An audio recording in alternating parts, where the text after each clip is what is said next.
हम मीनू झा प्रणाम करै छी समस्त मिथिलावासी के। एकटा सामाक गीत लऽ कऽ उपस्थित छी। आशा करै छी अहाँ सबके नीक लागत। सामा पर्व के बहुत बहुत शुभकामना सब गोटे के। धन्यवाद। जय मिथिला, जय मैथिली।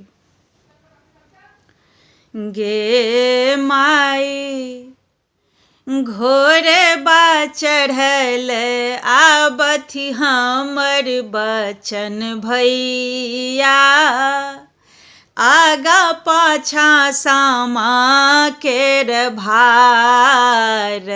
गे माई घोरे बा चढ़ल आबथि हमर ललन भैया, आगा पाछा सामा केर भार।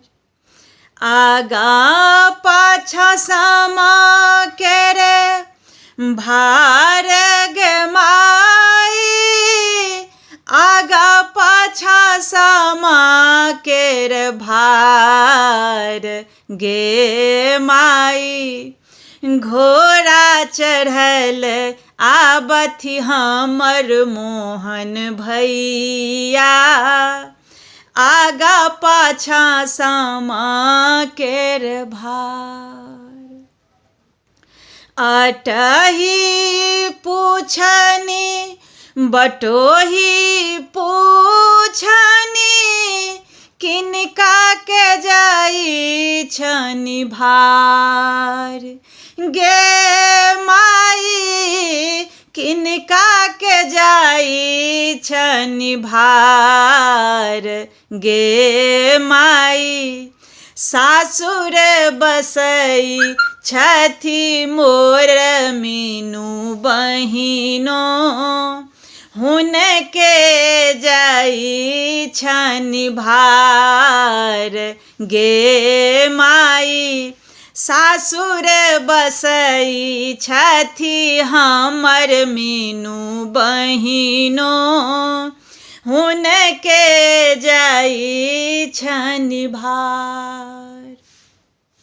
हृदय मगन भेलनि मीनू बहिनो के, देखी के भैया के द्वार।